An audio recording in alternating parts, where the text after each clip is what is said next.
Stage 4 మోకాళ్ల అరుగుదలకి నొప్పి లేకుండా కీళ్ల మార్పిడి ఆపరేషన్ చేయబడును. Doctor Ramesh Gajula, endoscopic spine ortho surgeon and pain physician, పెనిషియా spine pain ortho and sleep centre, Uppal, Hyderabad.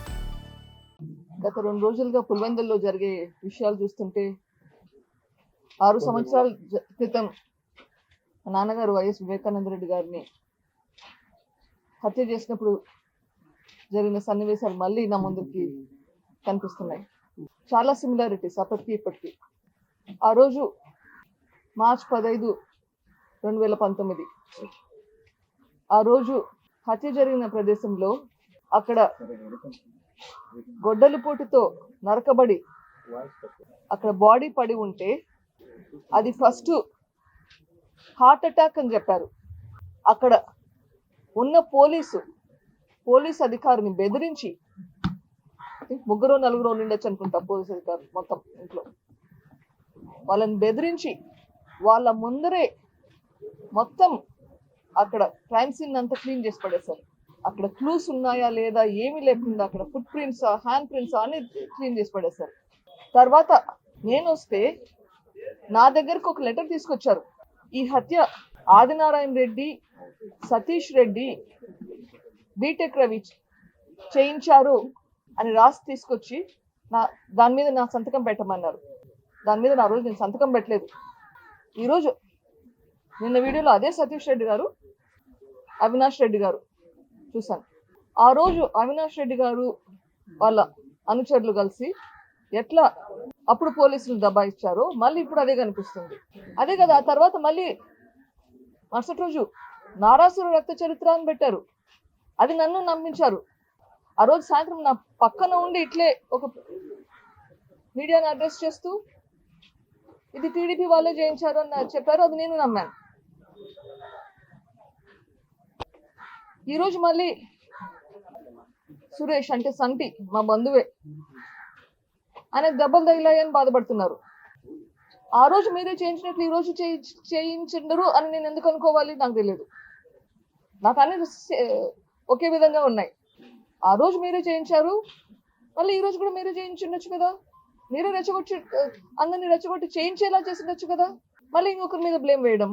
ఈ 6 ఏళ్ల పోరాటం, నా పోరాటం ఎందుకు ఈ 6 ఏళ్ళు? ఇటువంటి సంఘటనలు జరగకూడదు అని. తప్పు ఎవరు చేసినా శిక్ష పడాల్సిందే. చిన్నైనా పెద్దయినా తప్పు చేస్తే శిక్ష పడాల్సిందే.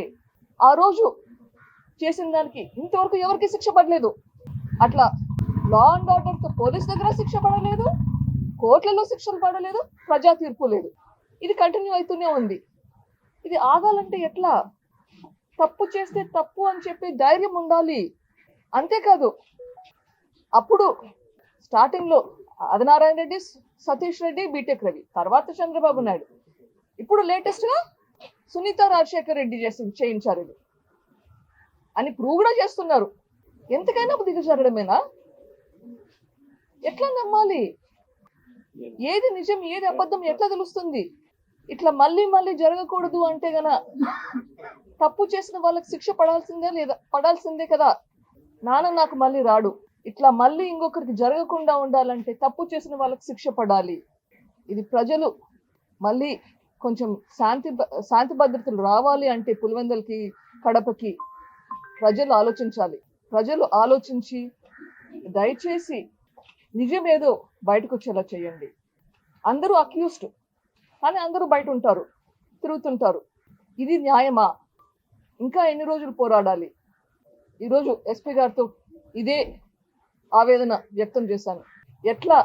ఎట్లా మన కడపకి, పులివెందులకి ప్రశాంతంగా బ్రతకాలంటే ఎట్లా? రేపు వైఎస్ వివేకానంద రెడ్డి గారి బర్త్డే జయంతి కని వస్తున్నాను. ఈరోజు ప్రొద్దున అమ్మ ఫోన్ చేసింది, నాకు భయపడుతుంది. పాప నువ్వు ఇప్పుడు రావద్దు, ఇప్పుడు గొడవలు జరుగుతున్నాయి, నీకేమన్నా అవుతుందేమో అని భయం వేస్తుంది. న్యాయం కోసం పోరాడేటప్పుడు భయపడాలనా? తప్పు చేస్తే భయపడాలనా? ఎట్లా ఉండాలి? మన సమాజం ఎట్లా ఉండాలి? న్యాయం కోసం పోరాడేదానికి పక్కన సెక్యూరిటీ పెట్టుకొని తిరగాలనా? ఎందుకు భయపడాలి? ఎవరి కోసం ఎందుకు భయపడాల్సిన సిచ్యుయేషన్ ఎందుకు రావాలి? తప్పు చేసిన వాళ్ళు జైల్లో ఉంటే ఈ సిచ్యుయేషన్ రాదు. ఏదో ఒక రోజు ఖచ్చితంగా న్యాయం జరుగుతుంది. నాకైతే నమ్మకం ఉంది. I request everyone's support in this. సుప్రీంకోర్టులో సిబిఐ దర్యాప్తు ముగిసింది అని చెప్పింది కదా, దాని మీద మళ్ళీ మీరు ఏమైనా అప్పీల్ చేసే అవకాశం ఉందా? దర్యాప్తు మళ్ళీ స్టార్ట్ చేయాలి కానీ ఇంకా అయిపోలేదు అని చెప్పాను. దాంట్లో ఏం జరిగింది, ఇన్వెస్టిగేషన్ ఇంకా చెయ్యాలని చెప్పి రిక్వెస్ట్ పెట్టాము. దాంట్లో సిబిఐ వాళ్ళు కోర్టుకు వచ్చి చెప్పారు, మేము మా తరపున మేము ఇన్వెస్టిగేషన్ అయిపోయింది, కానీ కోర్టు ఆదేశిస్తే కోర్టు ఆదేశాలు మేము we will follow that. So it is up to the petitioner to convince the court. So that is still sub judice. Let it happen when it happens. సాక్షుల్ని బెదిరిస్తున్న సందర్భాలు ఉన్నాయి, రీసెంట్ గా కూడా జరిగింది. సాక్షులను బెదిరిస్తున్నారు. నేనే చెప్తున్నాను, నా మీదే కేసులు పెడుతున్నారు. నేను కూడా ఒక సాక్షినే, నా మీదే కేసులు పెడుతున్నారు. మా హస్బెండ్ మీద కేసులు పెడుతున్నారు, మేమే చంపించామని చెప్పి. ఇది బెదిరింపు కాక ఇంకా ఏంటి? కానీ మనం తప్పు చేయనంత వరకు ధైర్యం ఉంటుంది. బెదిరించినంత మాత్రాన లొంగిపోవాల్సిన పని లేదు. ఆ బెదిరింపు మీద యాక్షన్ తీసుకోవాలని చెప్పి కూడా కోరడం జరిగింది. మీరు చెప్పే విషయము ఇంకా ఎవరినో బెదిరించారు, అది బెదిరించింటే definitely I'm hoping that police will take appropriate action on that. ఈ కేసు ఎప్పటికో తేలుతుందని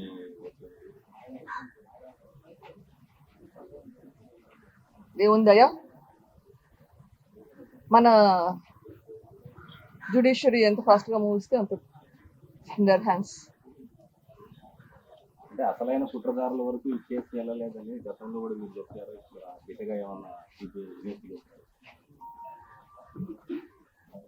It's sub judice at this point, so let it happen when it happens.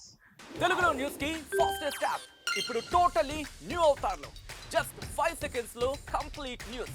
Social మీడియాలో ట్రెండ్స్ కి one stop solution. Live TV app voice search option తో ఇప్పుడే download చేయండి లేదా update అయిపోండి. App link description లో ఉంది.